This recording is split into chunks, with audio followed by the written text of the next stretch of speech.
Bonjour, mon nom est Chantal Beaumont, spécialiste en ingénierie existentielle et je suis une passionnée de l'existence humaine. Pourquoi? Parce qu'il y a une étape que je préfère par-dessus l'adolescence, par-dessus devenir parent, et c'est celle de devenir travailleur autonome, solopreneur. Et j'ai la chance de vous présenter je pense qu'elle est au moins aussi passionnée que moi de soloprenariat, Catherine Boismenu. Bonjour. Bonjour! Merci Chantal. Donc, on va parler de soloprenariat aujourd'hui pour te faire découvrir un petit peu plus comment ça se vit, les étapes. Parce que souvent, les gens côtoient les vedettes, côtoient ceux qui ont de la misère puis qui pensent à arrêter, côtoient ceux qui pensent que ce serait peut-être une bonne idée ou qui ont envie de devenir entrepreneur, mais qui ne le font jamais. Mais qu'est-ce qui arrive dans le parcours? Donc, mes chroniques arrière-scène du soloprenariat est vraiment pour faire découvrir, et là, on a une spécialiste en évolution. Donc, Catherine, tu as commencé, tu as pensé à devenir solopreneur, ça remonte à longtemps parce que tu as déjà un bon bout de chemin de fait. Effectivement, ça fait plusieurs années que je suis solopreneur. J'ai commencé officiellement, c'est en 2003. J'ai commencé très jeune à développer, à apprendre, à comment ça marcher. Hein, on va dire ça comme ça parce que c'est ça être solopreneur, c'est apprendre avant tout à marcher. Donc, il y a eu plusieurs évolutions. J'ai été même travailleur autonome. Puis à un moment donné, je me suis dit, je vais essayer d'autres choses. Donc, j'ai décidé d'être représentante aussi sur la route. Puis, c'est une belle expérience, c'est super, mais finalement, l'entrepreneur en moi est revenu. Donc, je me suis dirigée pour acheter une entreprise et finalement, ben oui, c'était bien, mais je n'étais pas sûre encore. Donc, j'ai pris le temps, 1 an, pour vrai, là, que j'ai arrêté. J'ai complètement arrêté. 1 an à réfléchir, à penser. Pendant ce 1 an-là, il se passait quoi? Tu es retournée salariée? Non, j'ai arrêté de travailler. Mais j'ai arrêté de travailler, mais je travaillais autant, là. Tu étais en remise en question, en réorientation. Oui, qu'est-ce que je fais de moi? Qu'est-ce que je fais de ma vie? Puis là, c'est comme, oh mon Dieu, c'est quoi? J'ai eu des amis extraordinaires qui m'ont dit, écoute Catherine, viens me voir, on va relaxer ensemble, viens chez nous, puis on va discuter, puis on va voir les choses et priorités parce que nous, on te voit ailleurs. Puis qu'est-ce qui faisait que là, tu avais déjà à ce stade-là je m'en vais solopreneur, j'arrête. Oui. Qu'est-ce qui t'amenait vers le soloprenariat initialement? Qu'est-ce qui faisait que tu arrêtais d'un coup? En fait, je trouvais qu'il n'y avait pas assez d'action. Je vais vous le dire comme ça parce que j'étais une femme d'action. Il faut que ça bouge. Puis j'étais solopreneur. J'avais mon salon de coiffure à la maison. Une maman, tu sais, tu fais beaucoup de choses en même temps. Mais moi, là, il me manquait, c'est peut-être niaiseux à dire, mais j'avais besoin de sortir de la maison avec ma petite valise. Tout était dans la valise! J'avais besoin de me sentir là, comme la femme d'affaires avec son portable, son téléphone, à être hyper occupée, à être... tu sais, ben, il y a l'équilibre. Tu avais comme ta conception d'une femme d'affaires. C'était ça pour moi, être... puis, dans ma situation que j'étais, ben je me sentais pas comme ça à 100%. Puis pourtant, tu recules ça, là, avec l'expérience, puis je me revois, là. Voyons, j'étais travailleuse. Tu sais, j'étais quand même un solopreneur, tu sais, c'était formidable dans la circonstance de ma vie où que j'étais. C'était parfait. Mais c'est ça, j'avais besoin d'un petit peu plus. Et donc, tu avais ton entourage quand même qui t'encourageait et qui voyait plus en toi que ce que tu offrais. Et ça, il y en a, souvent on est bien plus confronté à ceux qui voient moins en nous que plus en nous. Oui. Mais les gens qui voient plus en nous, je me souviens, moi, à mes débuts, puis sais, tu dis, tu capotes. Tu sais, c'est souvent la réaction parce qu'on ne voit pas à quel point on est extraordinaire bien souvent. Puis quand les gens essayent de nous convaincre de ça, on n'a rien qu'envie de leur dire qu'ils sont dans le champ. Donc, qu'est-ce qui a fait qu'à un moment donné, tu t'as comme adhéré et tu as choisi de croire à oui, j'ai plus, mais quoi? Comment ça s'est passé? Bien, en fait, au début, je vais dire comme toi, je ne le voyais pas. Moi, c'est vraiment une de mes amies qui m'a dit, là, écoute, Catherine, viens, là. Elle m'a dit, viens chez... Puis on va jaser. Puis c'est elle qui m'a vraiment plus enlignée parce que je ne le voyais pas. Puis ça a pris du temps, vraiment, à le voir, ma capacité. Je vais le dire comme ça, parce qu'on a toutes des capacités. Mais des fois, on est dedans et on a un voile. On le voit pas. On le conçoit pas comme un talent. Et ça, c'est souvent le piège. C'est que ce qui est facile pour nous, notre zone de confort qui est souvent vue comme de la paresse, mais il y a au niveau de nos capacités et nos talents, notre zone de confort, c'est notre zone plaisir. C'est par là qu'on est supposé de se réaliser. Et souvent, cette compétence-là nous est innée. On est né avec, mais c'est tellement facile pour nous qu'on a l'impression que tout le monde est fait de même, puis que c'est facile pour tout le monde et on ne reconnaît pas la valeur de ce qui est facile pour nous, alors que c'est notre zone d'emploi de confort et de plaisir. Puis même, là, il faut aller dans notre zone de création. À un moment donné, là, il faut créer, puis il faut se dépasser. Parce que justement, notre zone de confort nous amène à un niveau, des fois, que toujours, on est bien. Fait qu'on ne se dépasse pas.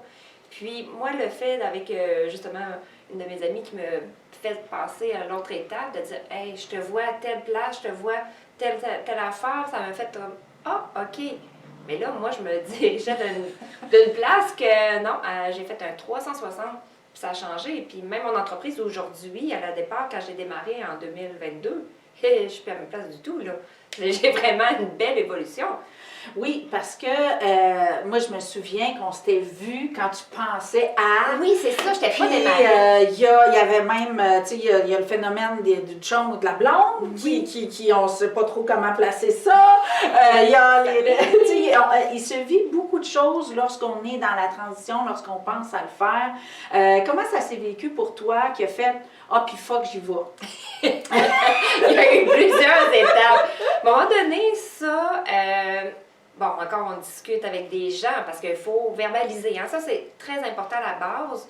Même si la personne ne croit pas en toi, verbalise. Puis tu prends les conseils qui te correspondent, qui viennent chercher. Puis le reste, tu tasses. Mais tu sais, quand j'ai commencé à verbaliser, il y a des gens qui ont dit, ben là, ça marche pas, telle affaire. Puis c'est correct, merci. Mais c'est pas grave, moi, je sais où qu'elle m'en va. Puis mon conjoint, veut pas, on jasait un peu avec lui. Puis, tu sais, c'est un homme qui veut pas trop... il me coupe pas, tu sais, je veux dire, il va me laisser dans l'espace. Il donne du lousse. Oui, c'est ça.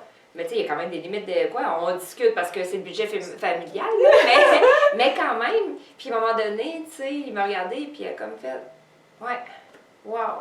Puis, tu sais, j'entends mon fils, des fois, on fait des soupers, nous, on fait des soupers, puis on jase en famille, tu sais, c'est important. Puis, wow, maman, tu te souviens-tu, t'avais fait telle affaire, puis t'avais un groupe, là, t'avais tant de personnes, puis le monde te suivait, puis tu fais, wow, hey, t'es hot, là, c'est comme ça, c'est... Fait que t'as permis à ton chum de tomber en amour avec la femme d'affaires que tu aspirais à devenir. Oui, puis il est juste là, juste sa présence, puis d'être là, puis tu sais, voir les petits yeux amoureux, là, tu comprends, là? D'admiration. Oui, c'est ça, exactement. L'admiration. Oui. Ça, c'est un stimulant qui est important parce que lorsque j'accompagne des travailleurs autonomes, souvent on s'entoure de gens soit qui ne l'ont pas, ou soit qu'ils l'ont plus que nous. Et cette étape-là, où est-ce que c'est à nous de poser notre regard d'admiration, ben ça prend un petit peu des coups de pouce pour nous convaincre qu'on n'est pas dans le champ. Puis oui, pour moi, ça a été mon chum aussi, qui a enfin, qui a vu bien avant moi tout ce que j'avais à offrir. Puis je pense que c'est pas de se diminuer, d'admettre que oui, au début, on a de la misère à poser sur nous un regard d'admiration. Et c'est lorsqu'on commence à le poser que ça ouvre et on voit l'ampleur, parce qu'avant on ne voulait pas le voir, fait qu'on ne voyait pas. Là, on se dit, on sème la graine du doute, et si j'étais hot finalement? Puis là, comme un zoom out. Là, on fait comme, mon Dieu, je suis tombée là! Puis c'est là que la panique pogne. C'est souvent ça, parce que l'autre étape, c'est d'assumer sa grandeur Oui. lorsqu'on la découvre. Oui.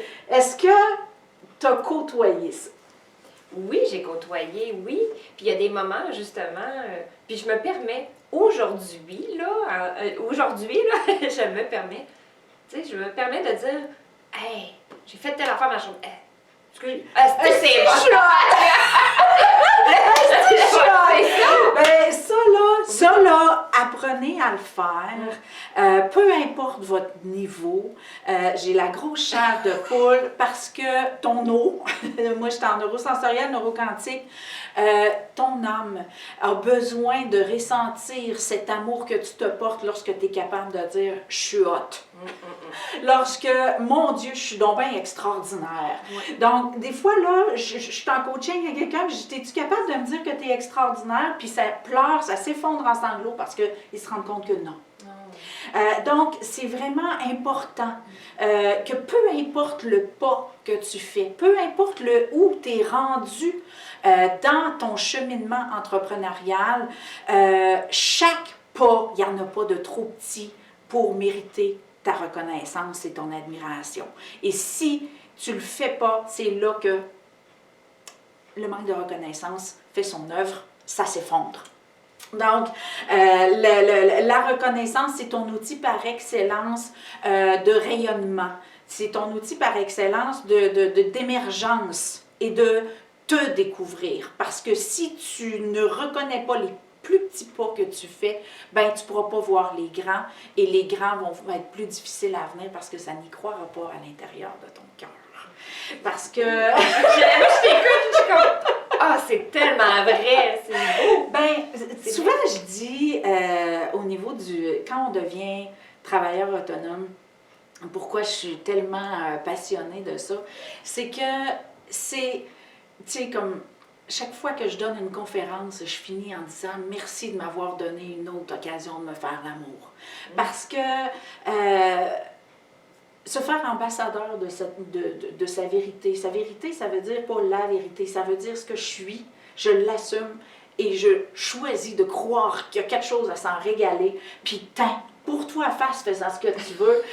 C'est ça, être entrepreneur, puis c'est ça qui fait que c'est tellement enrichissant parce que souvent, que ce soit à l'adolescence, que ce soit quand on était parents, on a bien plus d'occasion de se taper sa tête, confronté à nos limitations, que de s'applaudir, d'utiliser les épreuves qu'on a vécues. Oui, c'est vrai. Donc, toi, comment t'as vécu ça? De quelle façon tu nourris ta reconnaissance? Qu'est-ce qui fait que tu es fière? Et qu'est-ce qui fait que tu te tapes sur la tête et tu dis « Oups! » Ben, en fait, je vais répondre à ta dernière question. Oui. C'est tellement facile de se taper sa tête. Je sais pas, là, mais je pense que on veut des fois que ce soit tellement parfait, telle affaire, puis au lieu de dire que justement que c'est beau, des fois on a tendance à se taper sa tête, puis là, je prends vraiment conscience, dans les dernières années, que je prends vraiment conscience de dire « Hey, c'est assez, hein, de taper, je peux-tu? Tu sais, prendre autrement? » Puis à place, maintenant, qu'est-ce que je veux vraiment intégrer, parce que c'est pas toujours intégré tout le temps, on va se le dire. Des fois, j'ai des petits... faut des que je me échappées! Oui, c'est ça, j'adore ça, des échappées. Mais de dire, écoute, j'apprends, puis je suis en apprentissage. Puis je me le permets. Je me permets de ça. C'est important, là, de se le permettre. Il faut vraiment, des fois, de dire, OK, des fois, tu fais des affaires, OK, tu es en maudit un peu parce que tu as l'affaire. Mais là, j'apprends. Hein? Oui. Donc, je me Tu sais, je suis tannante avec ça parce que, ben, ceux qui me connaissent, vous deviez vous attendre que le cacao sortirait à un moment donné. Mais le cacao, ce qui pour moi est la vie au présent, et c'est ce qui fait qu'un entrepreneur va être confortable que s'il vit au présent, sinon il va juste voir la montagne ou il va juste voir les échecs. Mais dans le cacao, c'est apprendre à se connaître dans ses besoins, ses limites, ses objectifs, mais surtout dans son plaisir. Et le challenge se situe à est-ce que je vais être capable d'aimer ce que je découvre? C'est souvent ça. Donc, ça nécessite, pour que tu te crois que tu t'aimes, de communiquer en totale authenticité. Ça veut dire que tu Tu parles de tes victoires, de tes épreuves, de tes surprises, mais aussi que tu te donnes le droit d'expérimenter tout ça. Oui. Parce que l'expérience, c'est aussi apprendre à s'aimer dans l'épreuve, dans « je découvre une limite ». Ça, au niveau personnel, on le vit tous. Et comment on a vécu l'affront d'une limite va déterminer est-ce qu'on va être capable de traverser les montagnes russes du soloprenariat, OK? Parce que il n'y a que des surprises. Je sais pas si tu es d'accord avec moi? Oui! Effectivement, il y a plus de surprises. Il n'y a que des surprises et lorsqu'on devient travailleur autonome, c'est à nous de choisir en conscience et en pleine lucidité, dans une proximité à soi, de qu'est-ce qu'on fait de la fichue surprise, pour ne pas dire la fucking surprise. OK? Donc, il y a toujours des surprises et je suis sûre que tu vas être d'accord avec moi pour dire que la surprise, sur le coup, ça a l'air d'une claque sur la gueule. Des fois, ça a l'air d'un coup de pied au cul, mais il y a toujours un cadeau. Puis c'est plus on avance dans l'entrepreneuriat, plus on découvre « Ah! Oui. C'était pour ça que j'ai vécu ça! » Oui, oui, parce que c'est pas mieux de pousser la chose. Il y a des fois, tu dis, voyons, tu veux que ça fonctionne, puis là, tu pousses, puis après ça, tu te rends compte que merci la vie. Puis là, des fois, t'es de même, mais pourquoi? Mais pourquoi? C'est décourageant, là. Mais après ça, tu te dis, hey, une chance, ça n'a pas fonctionné. Hein. Une chance que j'ai pas fait telle affaire. Puis, tu sais, ça arrive à tous les semaines, que ce soit banal, une petite affaire. Tout le temps. Tout le temps. J'appelle ça, moi, j'utilise des termes, vous savez que j'ai écrit mon livre « Et si Dieu était matière » et que c'est très pas un livre religieux. Donc, j'utilise parfois des mots religieux qui n'en sont pas. Et ce que j'appelle ces cadeaux-là, moi, j'appelle ça des challenges de foi. Des challenges de foi, pourquoi j'appelle ça comme ça? Parce que ça te challenge sur est-ce que je m'aime assez pour passer par-dessus ça? Est-ce que j'assume assez mon statut d'explorateur inexpérimenté pour continuer? Est-ce que j'ai confiance que je suis à ma place et que j'ai sûrement quelque chose à apprendre, mais là, fuck, je le vois pas, ça fesse, je me fais chier, mais est-ce que je crois suffisamment en moi pour continuer?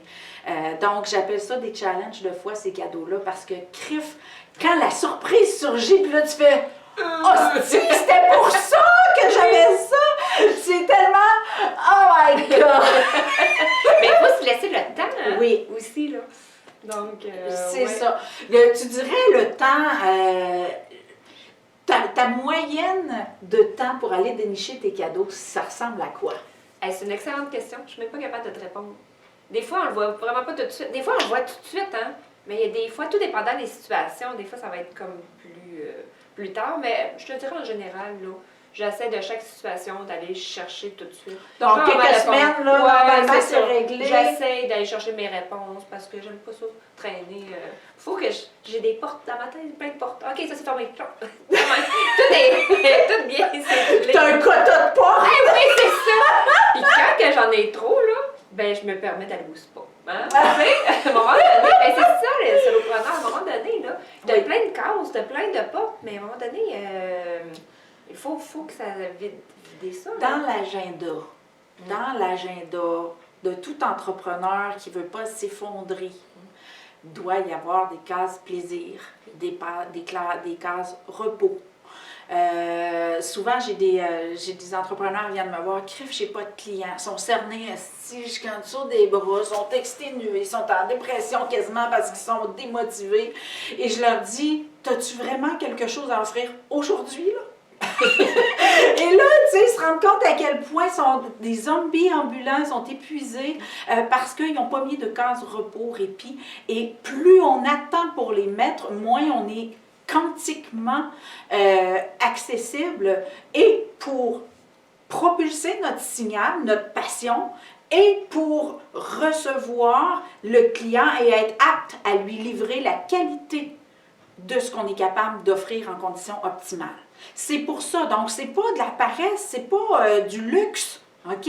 C'est je suis conscient de mes limites. Donc, le cacao, là, se connaître, là, c'est ses besoins, ses limites et ses objectifs et son plaisir. Et s'il n'y a plus de cases pour les limites et le plaisir, ben tu pars avec 2 strikes parce que tout ce que tu vas mettre en place dans l'épuisement, tout ce que tu vas mettre en place et qui va t'irriter encore plus, ne va que nourrir ta posture auquel tu n'es pas au centre de tes priorités. Et ça, c'est, je crois qu'on a tous un minimum d'intégrité et on veut livrer une certaine qualité à notre clientèle, que ce soit par des soins, par du coaching, que ce soit par n'importe quoi. Si tu es en tabarnak ou tu es à bout, ou tu viens de te pogner avec ton chum, la cliente, là, tu vas tirer les cheveux, là! Puis elle doit pas le savoir non plus. C'est dans le sens que l'énergie, c'est ça, faut pas... C'est tellement raison. C'est s'apprendre à se respecter aussi. C'est vraiment, c'est un tout. Hein? Donc, et comment tu le vis? Comment tu constates que tu es rendu, oups, là, je suis due pour une pause, ou comment ça se présente pour toi? Ah, je sens que je suis fatiguée. je suis comme... Mais des fois, j'ai pas le temps d'être fatiguée. Ça dit de même, j'ai pas le temps. C'est comme, oui, je le sais, il faudrait que...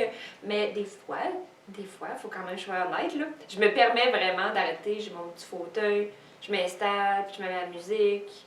Puis je travaille beaucoup avec des hertz. Je sais pas si les gens connaissent ça, mais c'est vraiment de la musique. Quand je travaille avec mon ordinateur, quand je fais du bureau, j'ai toujours ma petite musique à côté. J'ai besoin. Il y a des personnes que ça va les endormir, mais moi, c'est un besoin. C'est probablement dans ton équilibre. Bien, je pense que oui, sincèrement, là. C'est vraiment ça qui me fait la différence. Puis, tu sais, des fois, on fait des choses que des fois, c'est peut-être moins agréable. Là, on va se le dire aussi. Mais, tu sais, on travaille, mais c'est pas un fardeau. C'est vraiment, c'est l'énergie-là qui m'amène que j'ai besoin. Hein. Puis même le soir, avant de me coucher, je mets ma petite musique, puis je vais lire, puis j'ai besoin de ça. Oui, bien ça c'est la connaissance de soi qui est indispensable à développer. Donc, si tu penses à devenir solopreneur et que tu n'as déjà pas d'aptitude à être alerte aux signaux qui te disent « tu es fatigué, tu as besoin de repos » ou juste « tu as besoin de plaisir », OK? Parce que c'est terrible que tu sois salarié ou entrepreneur, là, la case plaisir, là, elle a le droit, OK? Elle a le droit à être présente dans ta vie. Donc, que tu sois parent, que tu sois, peu importe ta posture, tu dois ajouter une case plaisir à ton horaire, surtout si tu penses à devenir solopreneur. Et si tu es déjà solopreneur, ben mets dans ton agenda, à la main, ou peu importe la façon, là, mets à ton agenda des cases plaisir pour te ressourcer, pour te nourrir. Par contre, c'est quand même assez paradoxal. Je ne sais pas, toi, tu me diras comment tu vis ça. C'est que quand on travaille sur un projet. Oui. Tu es d'ailleurs sur un projet, on va parler tantôt. Donc, quand on travaille sur un projet, c'est tellement exaltant qu'on dirait qu'on n'a plus faim, on dirait qu'on n'est plus fatigué, on dirait que le temps n'existe plus. Donc, c'est en effet un paradoxe, dans le fond, que oui, on peut s'épuiser à s'exalter parce que quand on œuvre à sa réalisation, donc c'est pas un autre job de devenir travailleur autonome, c'est œuvrer à sa réalisation. Quand on se réalise, notre âme, notre rôle, ce qui sait, ce qui a besoin de joie, ça... Oui. Et c'est ce qui fait que lorsqu'on n'est pas dans cette posture-là, qu'on s'exténue, qu'on est brûlé, qu'on est fatigué, quand même qu'on fera 1 heure à faire quelque chose qu'on déteste, c'est plus épuisant que passer 8 heures à faire ce que l'on aime. Exact. C'est tellement vrai. Écoute, je fais des heures incroyables présentement, mais je m'amuse. C'est pas pareil. Je sens pas, oui, un petit peu fatiguée, on s'entend, là. Mais je me permets pareil, normalement, j'essaie de me coucher vers 9 h. Là, non, je me couche pas à 9 h. Parce que je finis, je fais des affaires, puis après ça, je me permets par contre d'aller lire dans mon lit. C'est important. Avec ma petite musique, avant de me coucher, je lis. Puis là, ça me permet de relaxer tout ça, mais je me rends compte que, oups, finalement, je me couche vraiment plus tard. Après ça, je regarde, il est tellement 11 heures.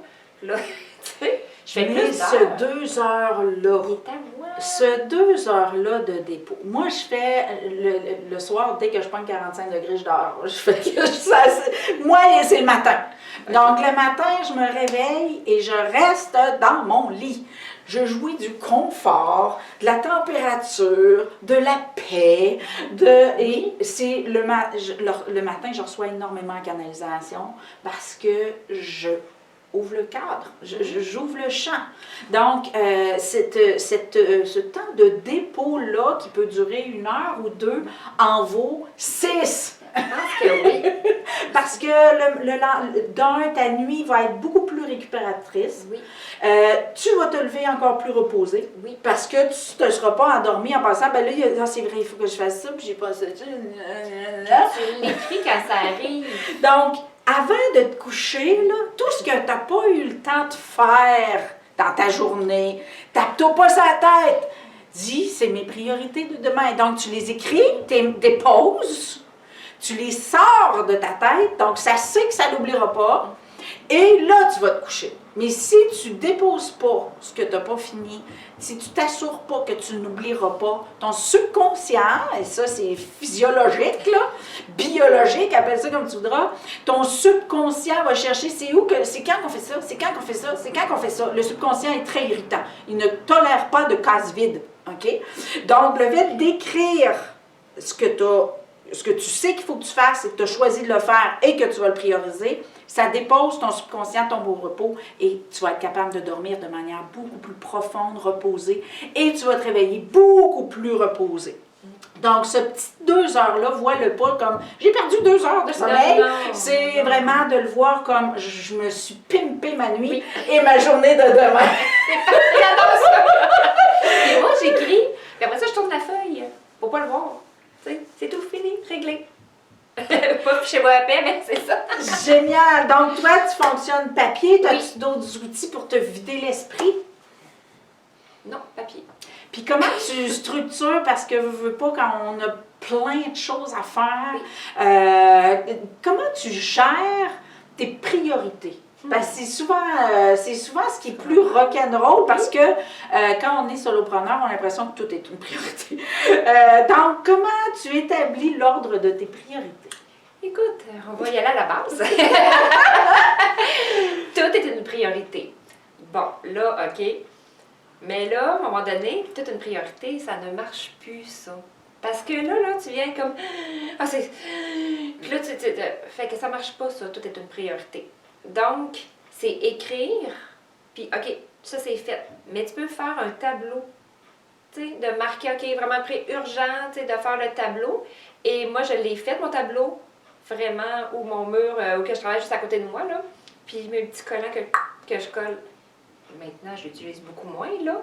Mais au début, c'était vraiment géré comme ça. Important, urgent. Oui, vraiment. Mais au début, je trouvais ça niaiseux. Hein. Tu sais, je trouvais que je n'avais pas vraiment besoin. Non, j'en avais vraiment besoin. Puis après ça, tranquillement. Puis aussi, dans l'entreprise, il faut qu'on être fonctionnel. Si tu n'es pas bien équipé, tu vas perdre énormément de temps. Et ça, je l'ai vu que j'ai perdu beaucoup de temps sur plusieurs choses.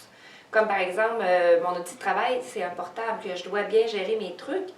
Et mon portable était vraiment beaucoup trop lent et trop vieux. Finalement, il a fallu que je le change. Mais là, j'ai vu, wow, j'ai tellement gagné du temps, donc je suis capable d'en faire plus. Ça, c'est un autre. C'est ça que tu plus. Mais déjà là, tu n'as pas de frustration de dire, voyons, je suis bien pas bonne. Pourquoi qu'elle est capable de faire plus d'affaires que moi?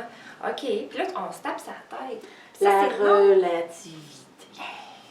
Ça, c'est non. Non. La comparaison. Oui, c'est ça. Non. OK? Ça, là, c'est un super de bon point que tu apportes parce que les gens ont besoin de savoir. J'ai ramassé des entrepreneurs en miettes qui venaient vers moi parce qu'ils avaient tous mis leurs œufs dans certains médias sociaux parce qu'il n'y avait pas assez de petits pouces, il n'y avait pas assez de petits likes, il n'y avait pas assez de partage, il n'y avait pas assez de... Et ce qui arrive, c'est que souvent, on est abonné à des pages ou à ceux qu'on admire. Et il y en a des milliers, puis c'est un cas à côté d'un chiffre, là, tu sais. Donc, le cas, là, OK. Colin, Colin! Pour ne pas dire calice! OK, on n'a pas besoin de ça. Ce qui est important de comprendre, c'est que oui, il y a plein d'outils, des échelles de mesure, qu'on peut dire, qui nous permettent de quantifier nos résultats. Et tout ce qui est nommé, qualifié et quantifié sont des besoins égoïques. Donc, l'ego, qui se croit ceci ou qui se croit cela ou qui se croit trop ou qui se croit pas assez, est celui qui est responsable de la nomenclature et c'est l'outil par excellence de démotivation, de dévalorisation. Pourquoi? Parce qu'il se compare tout le temps à quelque chose d'autre que lui. OK, donc, les outils de mesure doivent te servir à te comparer de toi à toi. C'est pour ça que quand tu fais un post, une publication, va pas voir les résultats à la fin de la journée. Ça ne te donne rien d'aller voir les résultats à la fin de la journée. Tout le monde sait comment les choses, ça roule, là. Ça peut lui prendre 3 jours à ton monde avant de voir ta publication. Fait que tu vas rien que t'épuiser à suivre ton progrès. Te livrer permet que ça fasse son chemin là où ça doit le faire. Et quand même que tu aurais 10 000 personnes à ta porte demain matin, tu ne seras pas capable de les combler tous. Donc, tu sais, de focusser sur la réalité est très importante et de se comparer de soi à soi. Donc, si tu veux utiliser les médias sociaux comme instrument de mesure, moi, je te dirais, sers-toi-en pour découvrir quels messages sont les mieux captés. Donc, tu vas voir, après 6 mois, tu regardes tes statistiques d'il y a 6 mois, sur tes posts d'il y a 6 mois, et là, tu regardes les différences. Ah, ça l'a poigné plus que ça. Mais de toi à toi. Parce que ta clientèle, c'est pas celle de l'autre à qui tu te compares. Et c'est là que c'est de dénicher dans la communication, dans le cacao, là, ce qui est au centre, c'est la communication. De quelle façon, quand je parle, les gens me comprennent? Comment tu vis ça, toi, d'arriver dans... Je sais que tu fais beaucoup de réseautage, de toutes sortes, autant dans les chambres de commerce que du réseautage social, tu te promènes beaucoup. Comment tu vis ça, donc, le monde comprenne-tu quand je parle? Au début, là, quand j'ai créé Atmosphère Catherine, le monde, ah, ça a l'air le fun, mais c'est quoi? Puis là, je savais pas quoi leur répondre. Ben, on a un service de coiffure, on a un service d'entretien ménager, tu sais, c'est... Hein, mais pourquoi ça ne fit pas ensemble?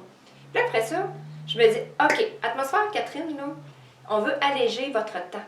C'est vraiment ça. Donc, c'est un service à domicile pour alléger le quotidien des gens. Donc, comme ça, le monde, ah, OK, à domicile. Fait que dans le fond, là, t'as différentes personnes qui vont, puis à ce temps, tu sais, je leur explique, oui, dans le fond, Atmosphère Catherine, c'est mon équipe puis moi, on se déplace chez vous, que ce soit la coiffure, l'esthétique, la massothérapie, l'entretien ménager. Là, ça devient comme plus clair. Mais au début, là, ça, c'est pas évident. Quand on décide de se lancer en affaires, il faut vraiment comprendre, pour bien verbaliser, pour dire c'est quoi ton entreprise. Parce que la grosse erreur, c'est le départ, c'est là quand on décide de se lancer, faire du réseautage, c'est bien définir c'est quoi ton entreprise. Moi, je savais c'était clair dans ma tête, mais pour le commun du mortel... C'est pour ça que, oui, le réseautage, là, quand je vous dis, si tu démarres, si tu es avancé, peu importe, OK? Peu importe où est-ce que tu es rendu dans ta posture entrepreneuriale, fais du réseautage. Oui. OK, là? Oui. Fais du réseautage. Pourquoi? Parce que, justement, tu changes, tu évolues. Ce que tu fais change et évolue. Et tu dois communiquer ce que tu fais pour constater si ton message est reçu ou pas. Constater à quel point... Si tu fais ça, là, c'est parce que tu ne sais même pas toi-même, parce que justement, on est toujours en transformation, toujours en évolution, et tu dois constater le jour où ce que mon Dieu, avant, ça sortait de même, puis là, d'un coup, ça sort tout croche ou ça sort plus. Mon Dieu, je savais pas que je faisais ça, et ça, je l'ai vécu souvent. Je pense que, tu sais, Oui. on peut constater aussi à quel point les gens en ont besoin ou pas. Ben oui, oui. Je pense que c'est. Toi, tes principaux constats au niveau du réseautage, tant au niveau de ce que ça t'a appris sur toi, que ça t'a permis de mieux te positionner au niveau de ton entreprise, ce serait quoi? C'est encore une bonne question. Moi, dans le fond, le réseautage que ça m'a apporté, c'est d'avoir des contacts humains puis voir les besoins des gens. Parce que, veux pas, souvent on discute un à un ou avec un groupe, puis après ça, t'écoutes. C'est pas juste vendre ton entreprise dans le réseautage, il faut prendre le temps d'écouter l'autre entrepreneur, l'autre personne qui est là. Ça, c'est la base. C'est l'écoute, puis voir leurs besoins. C'est vraiment ça. Des fois, tu vas verbaliser, tu vas dire, OK, c'est tel service. Puis après ça, le monde va dire, ah oui, moi j'aurais tellement de besoin. Je manque de temps. Ah, tu sais, ça m'a apporté vraiment plus d'écoute. Puis ça m'a apporté, pas juste à penser le côté monétaire, d'avoir des clients. C'est pas ça. Si tu pars avec je veux des clients, là, non, là, je te le dis tout de suite, là, c'est pas comme ça, c'est des contacts. Il n'y a pas que ça. Non, c'est ça, oui, on veut, mais c'est pas ça, c'est se faire des contacts, un réseautage, un réseau. Donc, tu apprends à connaître d'autres personnes et les personnes vont passer à toi, veux pas. Donc, moi, je pars dans une optique que je suis là pour aider le monde, alléger. Donc, si je peux apporter mon service, peut apporter de quoi à la personne qui m'écoute, qui est là, bien, juste ça, là. Ce qui est trippant, justement, c'est que quand, mettons, tu expliques ton produit ou ton service, que tu le dises bien ou tout croche, la personne va te dire « Ah ouais, faites-vous ça? » Ou « Ça veut dire que vous faites ça? » Et là, tu vas faire comme « J'y avais pas pensé, merci! » C'est vrai. Puis là, tu dis « Ah, OK, j'enregistre, je vais le dire comme ça maintenant. » C'est parfait. Tout est parfait. C'est vraiment...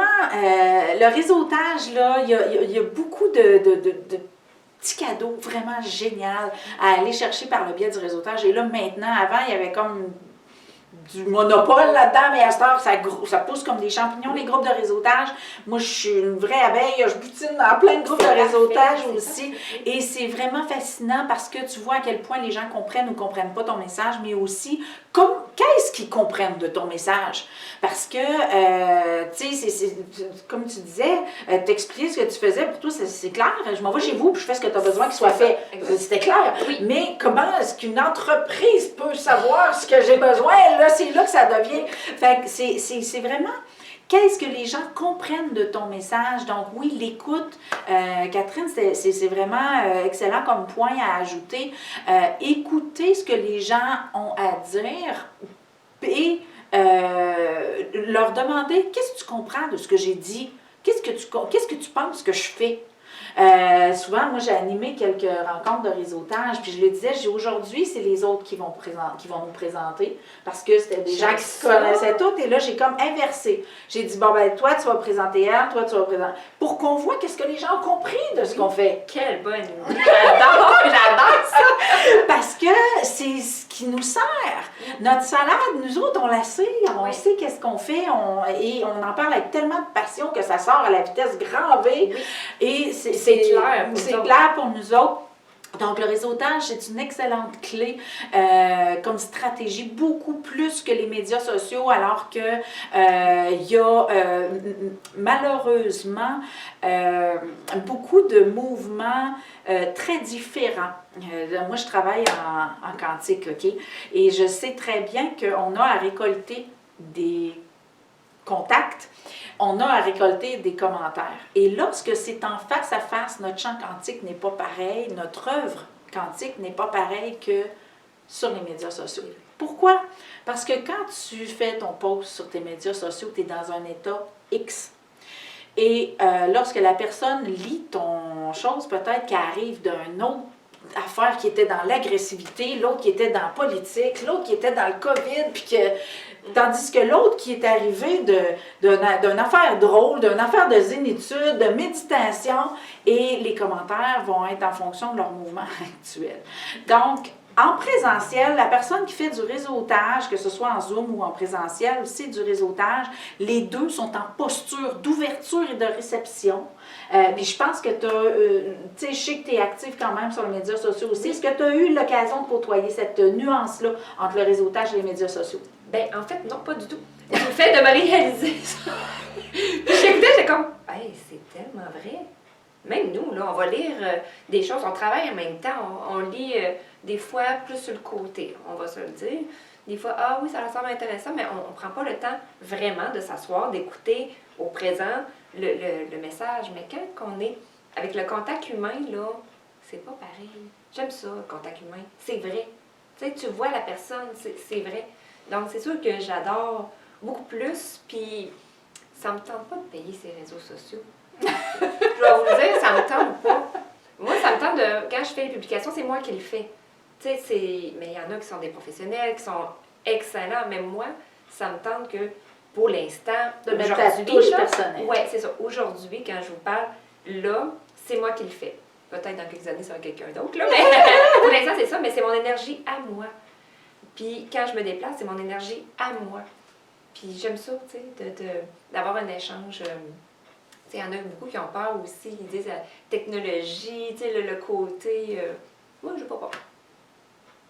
Pourquoi? Parce que c'est le contact humain va toujours rester le contact humain. Oui, ça fait une grosse différence. Puis le fait que justement les gens sont dans un état d'esprit pertinent lorsqu'ils sont en réseautage, ils ont choisi, là, ils n'ont pas le choix. Là.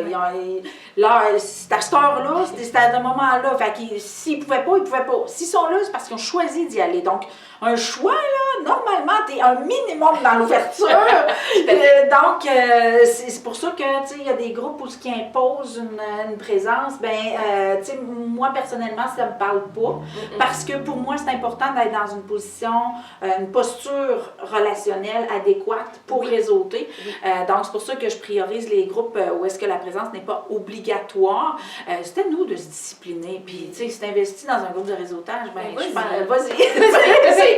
Ça va de soi que tu y vas dès que tu peux. Et c'est à nous d'intégrer. Ça a-tu été long pour toi d'être capable? Moi, ça m'a pris comme entre 3 et 6 mois à peu près, d'être capable d'intégrer à mon agenda des moments de réseautage. Toi, comment de temps ça t'a pris? J'aime ça! J'aime ça parler. Mais c'est sûr que là, des derniers moments, j'ai un petit peu moins de temps parce que je choisis, tu sais, c'est ça, je choisis mon horaire, puis des fois, j'ai besoin d'avoir du temps juste pour moi, là, d'arrêter. Mais j'aime tellement ça que c'est pas une corvée, là. Pour moi, c'est naturel, puis je veux être vue. Donc, je me dois d'être là. Mais justement, si ça ne m'adonne pas, ben, ça ne m'adonne pas tout simplement, là. Mais pour l'intégrer, c'était comme très facile pour moi, là. Si on recule de plusieurs années, quand j'avais mon salon de coiffeur, puis le monde, il faut faire du réseautage. Puis je dis, mais pourquoi? Qu'est-ce que ça va me donner? Voyons, c'est pas le même genre de clientèle. Tu sais, le cerveau, là, il parle, puis il dit, voyons, tu sais. T'as pas besoin de ça. T'as-tu vécu, j'ai souvent, quand je dis aux gens, réseaute par le groupe que tu veux. Oui. Moi, j'ai mon préféré, mais réseaute par celle-là que tu veux, mais réseaute. Oui. J'ai tout le temps, j'ai pas envie de me vendre. Ouais. OK, comment, chez toi, tu vois pas ça comme ça. Non. Donc, je veux que tu parles comment toi tu le vis parce que moi, je me peux plus de le dire, c'est pas de la vente. Non, toi, comment tu vois ça? C'est pas de la vente. Tu parles de toi. C'est sûr que si tu as ton petit carton là, que tu sais par cœur, puis là tu arrives, puis que tu prends pas le temps d'écouter de l'autre personne, ben là, on fait juste une nuance. Ça arrive, on va se le dire qu'il y a des personnes qui font du réseautage, qui poussent, hein, tu sais, ils sont très... Puis il y en aura tout le temps. Oui, c'est ça exactement, mais limite-toi pas à ça. La vie, c'est comme ça. Tu fais juste faire un beau sourire puis les accueillir, tout simplement. Mais j'ai pas l'impression de vendre. Je me vends pas. Je parle de mon entreprise. De ta passion. De ma passion, exactement. Fait que j'ai pas à garrocher des informations puis te faire comme... Non, c'est pas mon rôle. Je le fais pas comme ça. Moi, la façon que je vois ça, c'est que... tu sais, on fait tous du social d'une façon ou d'une autre, mais quand tu arrives dans du réseautage entrepreneurial, c'est que tu parles avec du monde qui sont comme toi. Tu parles des gens qui côtoient ta réalité, même s'ils ne sont pas dans le même domaine que toi, ils savent que tu t'es peut-être fait chier hier, puis que tu vas peut-être te faire chier demain, mais que t'attends ton petit wow de la semaine. Donc, tu sais, tu sais, c'est des gens qui côtoient ta réalité, puis lorsque, tu sais, moi, j'ai de la misère à m'arrêter de parler de ce que je fais. Puis, tu sais, je réalise à quel point ça me nourrit d'en parler. Puis, des fois, je suis fatiguée, j'ai ma semaine dans le corps, j'avais des tâches moins... Wow! Puis là, je suis comme, j'ai pas le temps d'aller réseauter, de toute façon, je suis pas en état. Puis là, des fois, je fais comme, tu t'en vas pas travailler, là, tu t'en vas t'amuser. Va donc t'amuser, Chantal. Chantal, va t'amuser en réseautage. Fait que là, je me botte le cul, puis j'y vais, puis là, toute ma journée se dépose. Puis là, la joie reprend. Donc, c'est vraiment... faut vraiment se repositionner face au réseautage parce que c'est un moment où est-ce que tu n'es pas justement en train de te vendre. Tu es là pour triper avec du monde qui sont des passionnés, qui ont choisi de croire en eux et qui sont curieux de la réalité des autres, curieux de comment ça se vit, curieux de « wow, on peut se partir en ça? » Tu sais, des fois, on découvre des métiers qu'on ne pensait même pas qu'ils existaient. On côtoie des gens de toutes sortes de milieux. Donc, c'est vraiment un outil à entrevoir. Puis, moi qui accompagne les entrepreneurs, je te dirais, moins tu as envie d'y aller, plus tu as besoin d'y aller. Ça, c'est vrai. Moi, les plus belles rencontres, là, sincèrement, que je me dis, ça me tente pas, ou il me semble que, il fait froid dehors, ça me tente pas de sortir, il me semble que je serais bien, là, me mettre en pyjama, puis, c'est des rencontres extraordinaires, ces moments-là, là. Maintenant, là, je suis comme, ok, je vais y aller. Oui, puis en plus, pour ceux qui disent, j'aime pas ça, moi, aller parler de moi, blablabla, ben, t'as un problème, parce que t'es entrepreneur. Et si t'es mal à l'aise de parler de ce que t'es ou de ce que tu fais, t'es pas sur ton X. Parce que c'est supposé d'être la chose la plus facile et agréable de faire. Donc, si tu n'as pas envie d'y aller, c'est soit que tu as des croyances limitantes, tu as peur de ton succès. Il y a tellement de choses là, en accompagnement, je suis capable d'aller mettre le doigt sur la bébite, là, mais il peut y avoir tellement de choses qui fait que tu n'as pas envie d'y aller parce que tu as un bénéfice à aller chercher que tu ne sais pas. Donc, moins tu as envie d'y aller, que ce soit le goût ou... j'aime pas ça le réseautage, j'ai pas envie de réseauter, moins tu as envie d'y aller, plus c'est parce que tu en as besoin d'y aller, parce que c'est là que tu vas vivre ta différence. C'est là que tu vas vivre, wow, j'ai ma place. C'est là que tu vas vivre, wow, il y a du monde qui s'intéresse à moi, à ce que je fais. Tu vas aller chercher des dollars! C'est vrai! Puis moi, dans le réseautage, je veux pas, vu que j'en fais plus, puis là, le monde, je te vois partout, t'es partout, t'es ici, t'es ça, t'as fait telle affaire, puis là, après ça, c'est comme, oh mon Dieu, je l'avais pas vu tant que ça. Ah ouais? C'est si hot que ça, parce que, à un moment donné, en tant qu'entrepreneur, des fois, tu fais des choses, puis tu t'en rends pas compte, puis pour toi, c'est normal.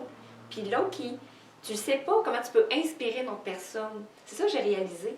De dire, moi, j'aimerais ça être comme toi, puis je me dis, ouais, wow! Mais c'est hot, ça! Oui, je suis sûre. Et puis c'est pour ça que je t'ai invitée à venir à cette entrevue-là, parce que oui, tu es inspirante par ta vitalité, par ton entre-gens, par ton dévouement à toi. Je trouve ça vraiment bien que tu as pris une route que peu de gens empruntent. Parce qu'il y en a qui n'ont pas les couilles d'aller dans les marchés et les réseautages que tu es allé. Tu t'es impliqué auprès de la ville, tu t'es impliqué dans les chambres de commerce. Donc, il y a tu t'es pas limité à monsieur, madame, tout le monde. Non. Et ça prend des couilles pour ça. Et oui, c'est ce qui a fait que tu as progressé quand même assez rapidement. Catherine,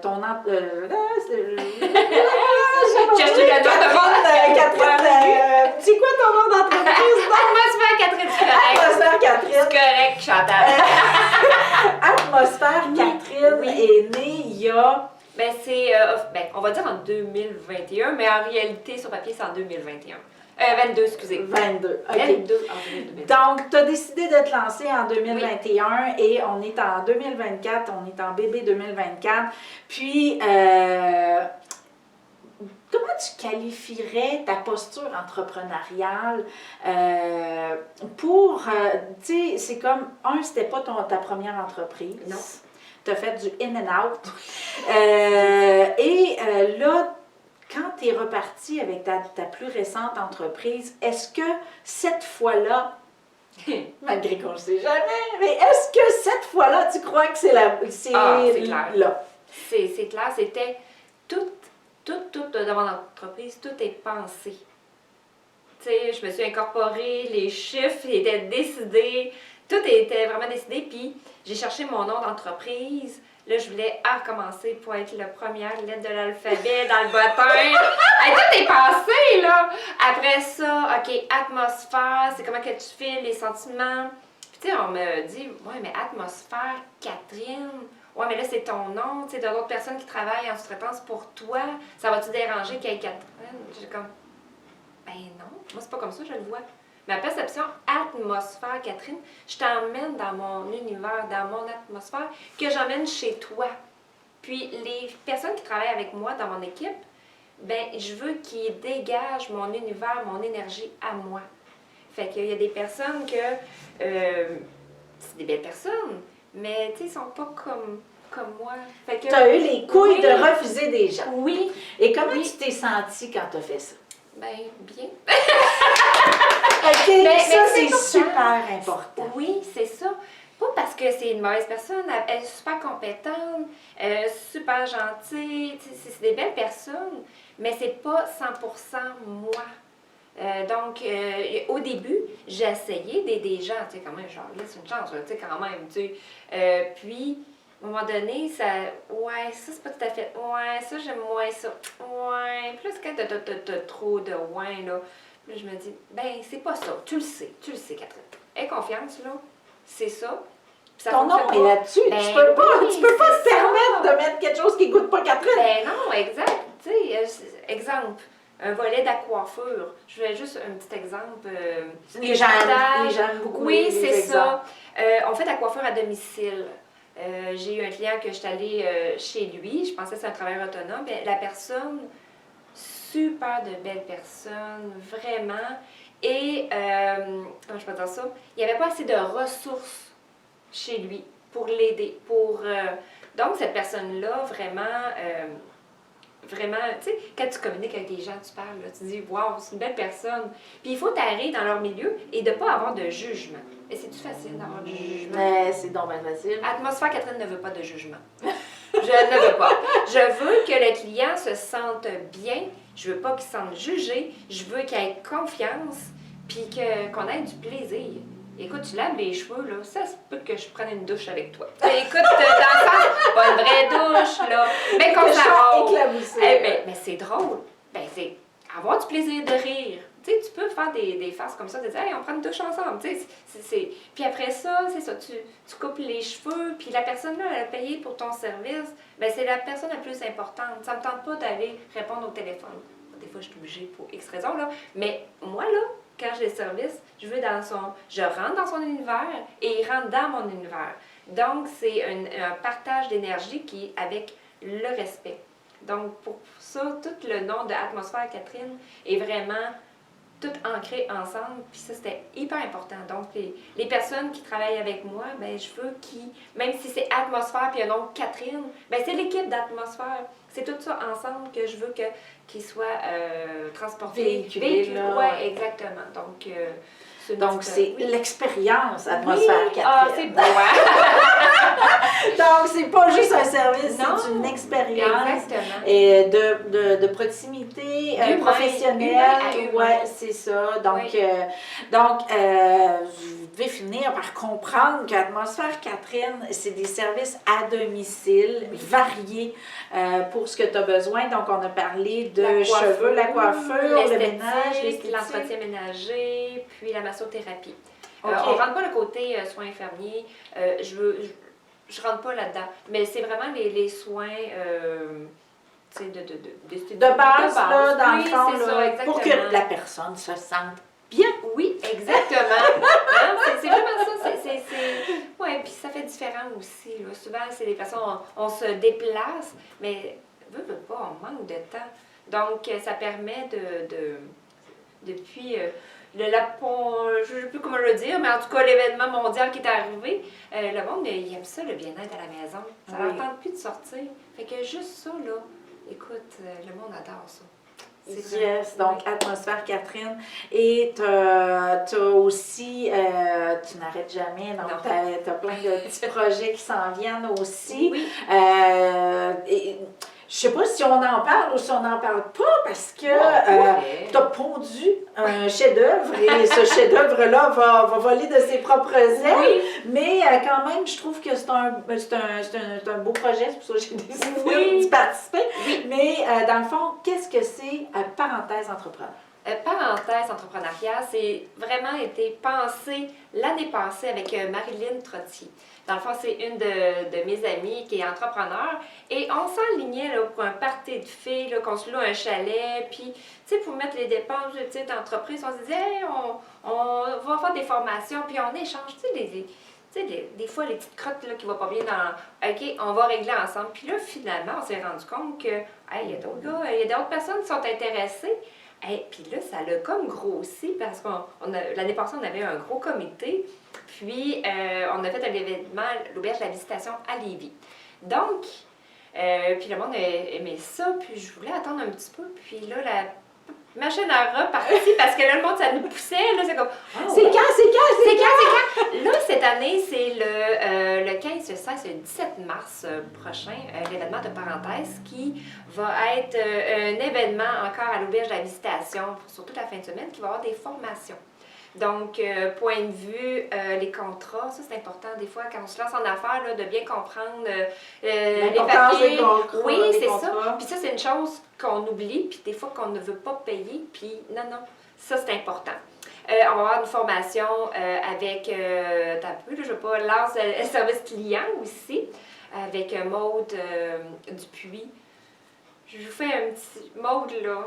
Si vous ne la connaissez pas, il faut que vous la connaissiez. Donc, toute cette fin de semaine-là, c'est vraiment regroupé. Il y a aussi Chantal Belzile qui va être là, qui est une conférencière extraordinaire aussi, qui va parler de l'âme de l'entreprise. Il va y avoir Kevin Roberge aussi qui va être là, qui va parler tout le côté web, comment approcher les clients, toute la technologie, tous les côtés. Et on va avoir Chantal Beaumont! Puis là, Chantal Beaumont, écoute, non, mais je suis tellement contente. C'est vraiment un honneur. Chantal, nous, on va décaler là, la formation. Chantal va faire une formation par Zoom le 20 mars. Une conférence le 20 mars pour présenter mon approche à l'initiation à l'aspect quantique du marketing. Oui, parce que ça, je pense que c'était quelque chose que le monde connaisse, mais c'est important vraiment pour l'entreprise. Je trouvais que ça fitait tellement bien avec notre programmation cette année. C'est comme wow! Donc, je suis surprise de dernière minute parce que quand je l'ai contactée pour l'entrevue, j'avais vu qu'elle avait son projet, j'étais curieuse et finalement, ça a fini en collaboration parce que je trouve que c'est un très beau projet. Fait que, dans le fond, c'est ce qui terminerait notre entrevue, mais aurais-tu, si tu avais une chose à dire à quelqu'un qui hésite encore à faire le saut vers le solopreneuriat, qu'est-ce que tu lui dirais? Pourquoi? C'est une question, mais c'est une question dure à répondre. Des fois, c'est pourquoi? Je suis comme, pourquoi? C'est dur à répondre. Quand ça va sortir du cœur puis que tu es capable de répondre à cette question-là, tu vas dire, voilà, c'est vraiment ça. Ton pourquoi? Pourquoi? Oui, parce qu'en effet, mon chum, j'ai connu, sa devise, c'était pourquoi pas. Ah, fait que, en effet, tu sais, on a vécu toute notre vie en mode survie pour la plupart des gens. On a vécu notre vie en croyant devoir devoir faire ça, devoir agir comme ça, devoir gagner ça. Lorsqu'on choisit ce soloprenariat, on ne doit plus rien à personne sauf à soi. Et je pense que pour moi, j'ai le choix d'une dette. J'aime autant avoir cette dette-là. Donc, de ce devoir, admiration, connaissance, gratitude pour tout le parcours fait. Parce que c'est par le biais du soloprenariat qu'on réalise que tout ce qu'on a vécu dans notre vie peut servir enfin. On dégote des choses, c'est comme « Oh! J'aurais jamais pensé me servir de ça, mais je l'ai besoin aujourd'hui. » C'est vraiment, il y a tellement de belles surprises que notre route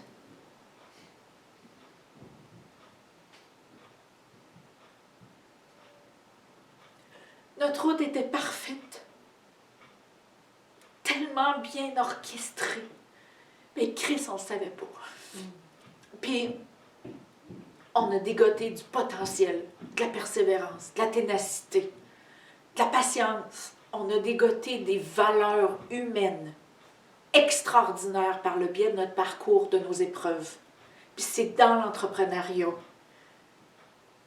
qui servent et qu'on choisit de les utiliser, de reconnaître ça. Donc, oui, pour moi, tout le monde devrait passer par là. Tout le monde devrait vivre ça. Oui, je m'emporte. Mais c'est j'aime ça! T'es vraie, Chantal! J'aime ça! Authentique! Pour moi, c'est tellement important que tout le monde vive cette extase-là, de se découvrir pleinement, puis de sortir, peu importe, on a vécu souvent comme des victimes, on a subi pas mal plus notre vie qu'on en a joui. Par l'entrepreneuriat, je pense que c'est là qu'on en jouit enfin. Je sais pas si t'es d'accord avec moi. Ben oui! Bravo, Catherine! Bravo, puis merci d'avoir accepté cette entrevue-là. Bravo d'avoir fait le saut, non pas une, deux, trois, mais plusieurs fois. On t'a eu! Allez! Fait que je te souhaite vraiment de faire le saut. Si tu es dedans, je te souhaite que les entrevues que je fais prochainement vont te permettre de te sentir plus confortable dans ta posture entrepreneuriale. Fonce, va chercher tes cadeaux, vis enfin ta vérité et assume-la et régale-toi-en.